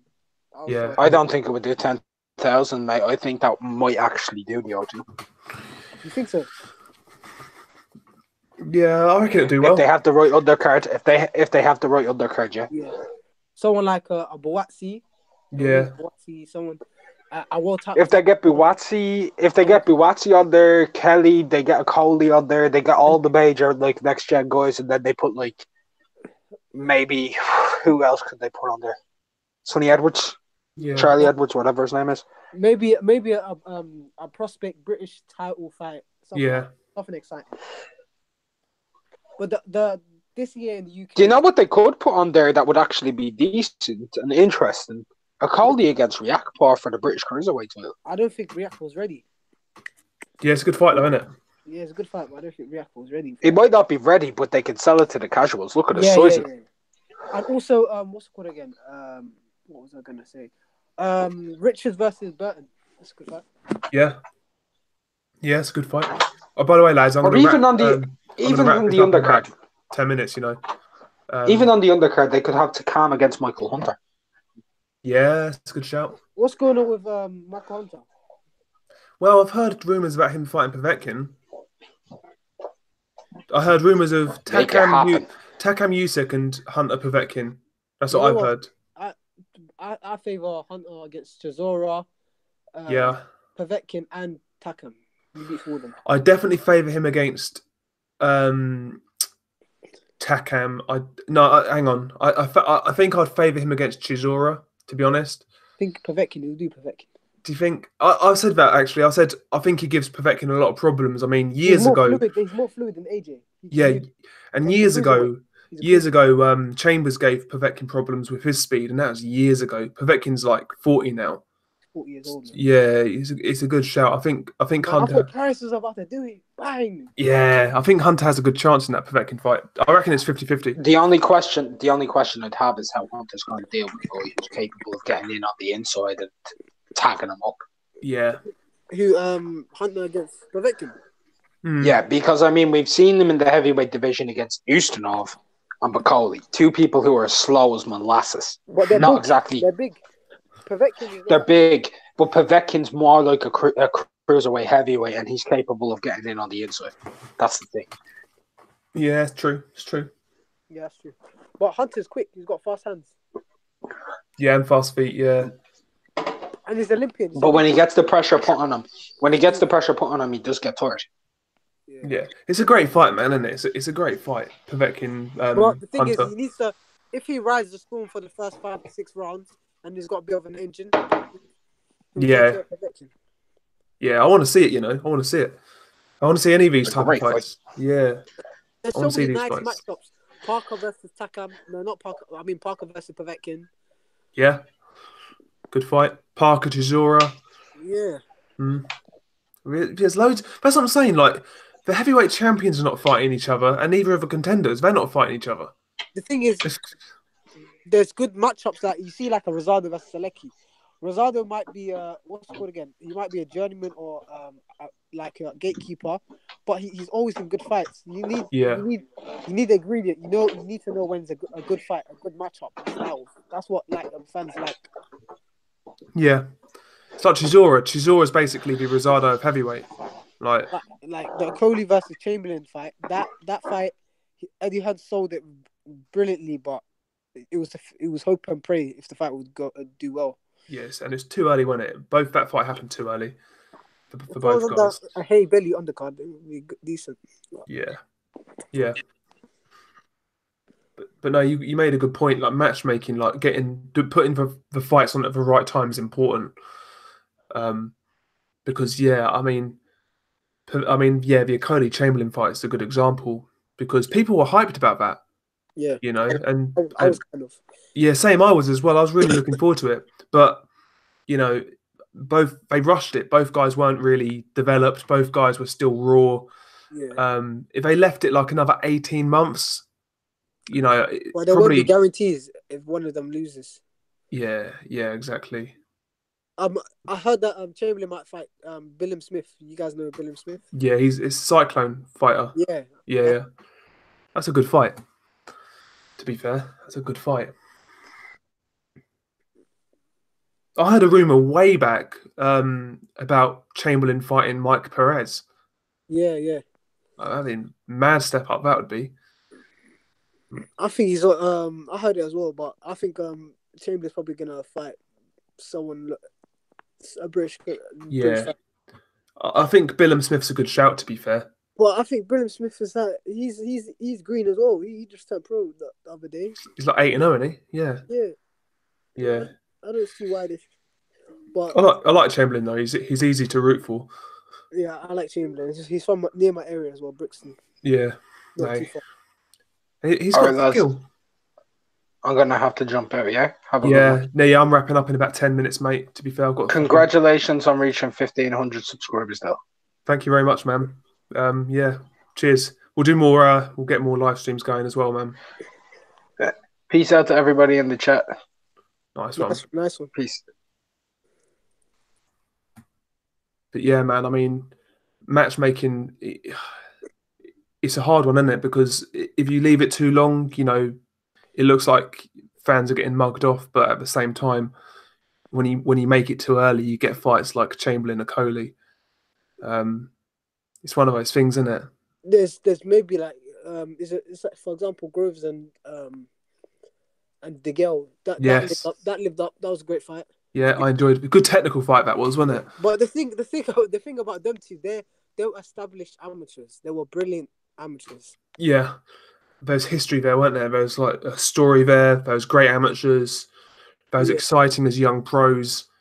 And yeah, that fight was natural. And yeah, the fight never harmed either one of them. You know, even DeGale who lost. You know, they went on. You know what's crazy? If that fight never happened early in their career, I don't think they would fought. Yeah, you might be right. To be fair, Because you might be right. Yeah, you might be right. And like it's like this Nathan Gorman Daniel Dubois fight. Me personally, I think I'm excited, to be honest. Are you? I think perfect time to make that fight end of the year. Yeah, but I think Dubois beats him personally, but yeah, I think Dubois will do it. But Dubois has got to be a bit. He's got to show something different. Can't be doing the same thing over and over again. yeah, that's true. That's true. And yeah, by the way, McGregor has a boxing channel as well. He's in the chat. You can link his. Have you got a channel, by the way, Hashman? Are you Yeah, I've got a channel. But I'm not really being active as much. I'm trying to because I'm an amateur boxer as well. Yeah. So what I'm trying to do is hopefully I can put for my college. I'm doing a small documentary on my amateur fights coming up. So that I might put that on my channel and do vlogs and put all my amateur fights on there and create a channel. But hopefully within 4 to 5 months, Yeah. I'll plan everything and get my channel growing that way. That's a good shout, man. It's a good shout. Something different as well. Like to see that side of boxing as well, like amateur boxing training. It's a good shout, man. I would like to get into because I do media in college as well. I do television and film, so I would like to get into the interviewing role. Maybe get just plan it, get someone, get camera, and go go to shows and get interviews with fighters. Yeah, that'd be nice. What about you, Del Boy? I'm just gonna keep on doing what I'm doing, man. I do want to start like a podcast. That's something I'm looking at. Don't know when I'm going to do that, but in like the near but kind of distant future. So I want to do a podcast. I have thought about doing interviews, but I don't know, man. Unless I think I'd only do an interview if like a fighter reached out. I'd probably do it then, but I'm not gonna like try and. Do you know what I'm saying? Yeah. Because what happens is a lot of sometimes smaller media. They don't really get the best interviews. You know what I mean? Yeah. Like for example, Boxing Social, IFL will probably get 10-minute or 12-minute interview, and the bigger fighters will give you one-worded answers and won't be as good Yeah, at you. You know what I mean? yeah, exactly. But you should try it, man. In future, it will be good. Yeah, no, it's worth a go, man. It's worth a go. But yeah, the podcast is something I really want to do, but it's getting. I need to just plan around it. I need to. The thing is, like, it's getting a time slot. Like, it's hard. Yeah. But yeah, it's something I want to do. Just keep Yeah. plugging away, really. Yeah. But I no, think also a phone call interviews that would be yeah, good. like Skype and that. Yeah, it's a good shout. Yeah. Yeah, it I can be think done, man. there's a few fighters that you should like local fighters. Yeah, I might that man. there's a few around here. Like, Someone like a Boatsi you could get in touch because he's a very humble guy, and he does reach out to he can be reachable as well. yeah, now he comes Yeah. across well. To be fair, Bawatsi. Yeah. I'm looking forward to his fight actually this weekend. That's the thing I'm looking forward to most on that bill. To be quite honest. Boatsi he's like you see Boatsi in interviews. He's such a humble guy. But as soon as you see him in the ring, you see you know when the referee gives him instructions and they go to the corner, the guy looks like he's gonna tear the guy's head off. Yeah, it's like someone stole something from him. Like, do you know what I mean? Like, he no, looks angry. He looks ready. his style's nice as well. No, Yeah. I like his style. Just Yeah. he places his punches really well. Good combinations, power. One thing. I've seen him in his amateur fights is he can get outboxed. Yeah. Someone like a Bivol could outbox him. But Is it me? Yeah, I know what you mean. He got outboxed in the Olympics. Was it the guy from Kazakhstan? yeah. You're right. Yeah. I I mean, heard that guy's retired now because he got injured. has he actually? Yeah, He looks a good boxer, to be fair, man. Yeah. But like, But nowadays, a lot of Kazakhstan and a lot of Azerbaijan, whatever the countries are starting to turn pro. yeah, I've noticed that. Have you seen that guy on who Eddie Hearn signed? That Israel Madriov, that guy. Ooh, he looked decent. He looked good, man, innit? Yeah, he looked good. There's 50-50s that some fighters might not cut out, but do you know Matthew Macklin? Yeah. The commentary he did on Yulusanov was disgraceful, man. I've not seen that fight. Man, the Yulusanov didn't look good, but he looked, his punch placement was excellent. His movement was right. He got caught a little bit too much for my liking, but he looked all right. He looked nice skills. He showed, but he does have punch power. But Macklin was just saying, I don't think he can cut out at what weight, no punch power. That he was just having a go. Him. Yeah. There's some fighters that can do well in the pros, but there's some fighters that can't adjust. Yeah. People actually had a go at Macklin before for going in on Yulusanov on the Monaco card ages ago. Yeah. Yeah. Someone said that Yulusanov probably slept with his missus or something. Yeah. Wouldn't be surprised if like he didn't sign for him or something, like MTK maybe. Oh yeah. Does he? Macklin owns MTK. That's his company, right? I don't know whether he owns it. I don't think he owns it. But It's share. Yeah. I think there's loads of people involved. When he said Macklin Jim's my beer, I was like, wait, Macklin Jim's my beer? Is that Matthew Macklin's? I was confused at the beginning. Yeah, Macklin. I think Macklin's done probably better since he's been done fighting than like when he was a pro. He's a smart businessman. Yeah, he knows what he's doing. Yeah, he knows what he's doing. And like I like MTK. They got a good stable as well. Yeah, I'm happy that Liam Walsh got signed to the stable. I seen him the other day. Yeah, I saw that. He's a solid boxer, man. I feel sorry for him. You see, as we was talking about earlier, like Hassan Makino, these fighters, they don't get a chance. Yeah, get blackballed. When Liam Walsh got knocked out by Gervonta Davis, Frank Warren just left him for 2 years. Yeah, he could have been a nice matchups in British title, European, nice little. Yeah, he could have done something. Maybe he could have fought another world title against someone. You know what I mean? Yeah. Because he looked good. Early in the British level, he was outclassing everyone. He was looking good, wasn't he? Yeah. Yeah. He was looking really good, and I think Gervonta was just too good, man. But yeah, I'm glad to see he's back. But Ryan Walsh as well. He's a solid fighter. I want to see Ryan Walsh versus Jordan Gill. Yeah, that's a good fight, but I don't think that's gonna happen. Nah, I think Ryan Walsh wants to go on and go to like European, and he's had too many. He's had like 7 British title fights. That's too many, man. I know. Usually it's like try and win it outright and then go on. Do you know what I mean? But the thing is, because he's not signed to a promoter, and it's hard for him to get fights. Yeah. The British title would give him leverage, Yeah, exactly. and to put on the show, saying a British title. That's why he's smart for keeping his title. Because if he vacates the title, what do other fighters want from him? He's a risky fighter. He's got nothing there. Yeah, it's high risk, no reward. Yeah, I like that's Jordan Gill, true. man. I did a video on him. I really like him. He showed good class against Dominguez. Yeah, man, he's impressed me as well. He's an interesting prospect, man. I think he's one of the better prospects at Matchroom. I'm not sure about his power, but he's shown a bit of power. He's knocked out his last couple of fighters. Yeah, he seems to be punching harder now. Now he's in like 10 on 12 rounders. Yeah. I think it's maybe because the guys he's fighting now are coming to fight. And I heard he turned pro when he was 17, 18. So Yeah, exactly. Yeah, I want to see him fight Kiko Martinez next. That's a good fight. that's a good step up. That is. Oh no, apparently no word of a lie. Apparently, fucking Kiko Martinez is fighting Gary Russell Jr. next. You're kidding me. Nah. No. Yeah, Because disappointing. do you know why? I said no? Because we won't see Gary Russell Jr. till next year. Because the guy fights once a year. So Yeah, Gary Russell's so frustrating. He's such a good boxer. he's got worse hands than Floyd and Eubank, and he's got worse hands than both of them. Yeah, Apparently, like every time he fights, he breaks his hand every time he fights. yeah. It's a shame because when he was on the come up, I was so convinced. I thought he's going to be a pound for pound fighter. Yeah. You know, I was so convinced by him. The thing is, I don't think he can anymore. He's at the age where he's 30 now. He's 31. Yeah, There's not, but maybe he just needs a breakout fight, someone like a Santa Cruz or Santa Cruz. Yeah, But Santa Cruz. He just pisses me off. I think he's a duck. yeah.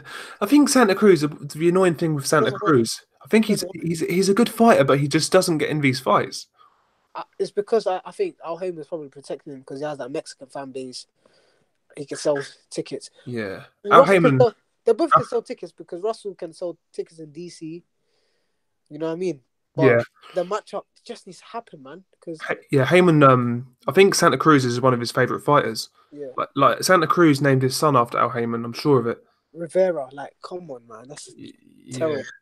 You don't want to see that. It might obviously it's a good fight because Santa Cruz is always in good fights. Yeah. Still, it might be a great fight, but we don't want to see them fight. We want to see unifications. That's why boxing is the most frustrating sport. Like, cool, you can fight these mandatories and voluntary defense, but after that, we want to see. Yeah, give us something good. Yeah. Yeah, man. Like it's like boxing. You made a good point. Like at its best, boxing is the best sport in the world. But at its worst, it's a fucking horrible sport. Do you know what I'm trying to say? It's like it's there's no in between. There's no consistency. It's either shit or it's amazing. Like it's just I don't know, man. That's why fighters like Terence Crawford and Mikey Garcia, I got respect for both of those fighters. Yeah. Because Mike Garcia, I have so much respect for him because, look, he's 39-0, undefeated. He's never lost a fight. He's never lost. He can easily go lightweight and dominate. He can beat Lomachenko. He can beat Davis. He can beat Teofimo. He can beat these guys, and he can probably move on to 140 and win a couple more titles and solidify himself. But he challenged himself against Spence. He came up short. As far as like that, Yeah. like, I have full respect for him. I know for a fact Garcia didn't do it for the money. A lot of people are gonna say he did it for the money, but I don't see it because Garcia makes millions. Yeah, I just hope that fight hasn't ruined him. That's the only thing I don't think it's hoping. ruined him. I don't think it's ruined him because look at it. Garcia's never been in a hard fight. You know, That is true. Yeah, he's not taken beatings throughout his career. Yeah, that's so true. like a De Gale. Do you know what's crazy about De Gale? De Gale was in hard. Look, Medina was a very hard fight. Yep. Butte was a hard fight. Darrell was a hard. He was back to back to back to back. Even the two like that's why De Gale was finished because he was in too many wars. Yeah, and he picked up loads of injuries as well. And loads of injuries. He was unlucky. Yeah, Because I really thought a lot of people are gonna say, now looking at De Gale, they're probably gonna say, how did I think he would smash Kroos? Well, Froch. Listen, I think he would have beaten Froch before in 2015. yeah, He had the chance. Yeah, I really think it because the star matchup of Froch and the girl would have been very good for. Yeah, I think that fight would have been a fight of two halves. I think De Gale starts well and is leading after the first six. Yeah, But Kyle Froch, as we know, down the stretch is quite, yeah. he does well. So it's a damn good fight. And Froch then, I felt in the two Groves fights, we did see signs of him slipping. Especially the second fight. I saw, before the knockout, I saw Groves starting to get on a bit. Yeah. He was in the 8th round. He was looking good. Then bang, out of nowhere, bang. Yeah, I think Froch in hindsight done the right thing. Just retire on top because he wasn't topping it. Yeah, there's not a lot of fights that do that. That's why if I turn pro, hopefully in a couple of years, probably when I'm 22. Yeah. Hopefully when I turn pro, I'm gonna be very smart to get out of the sport, because sport is not boxing is not a long career. Nah.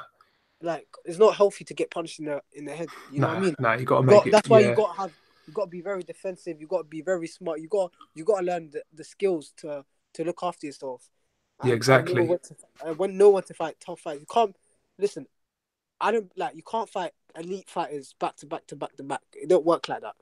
No, very few fighters do it. So but you just got, like, Floyd Mayweather. He fought a lot of names. When he was younger, when he picked Pretty Boy Floyd, I'll give him all the credit because he beat good fighters. Yeah. But when he was Money Mayweather, he picked timing. Yeah. The timing was brilliant because he didn't fight no named or we don't want to see that fight. He fought fighters that people cared about. The Pacquiao fight people cared about. Cotto. The Maidana fight, the first fight everyone was hyped about. Yeah. The Cotto fight everyone was hyped about. Ortiz, even when he beat Beto, a lot of people were screaming for Ortiz. Ortiz, people did kind of want to see that fight. Yeah, I agree. And even Mosley. And the Mexican family, like, Floyd's such a smart guy. The Mexican, like, look how many Mexican fighters he's fought. Yeah, no, that's true. It's true. Nah, man, it's true. I'm gonna call it a night. Yeah, man. I'll get up early in the morning, but when I stream, mate, I'll always drop you a link. Yeah, man. Good you're always welcome, mate. Cool. Yeah, hope the chat enjoyed it. Thank you guys for showing out. We'll I'm sure we'll do a live stream again very soon. Peace.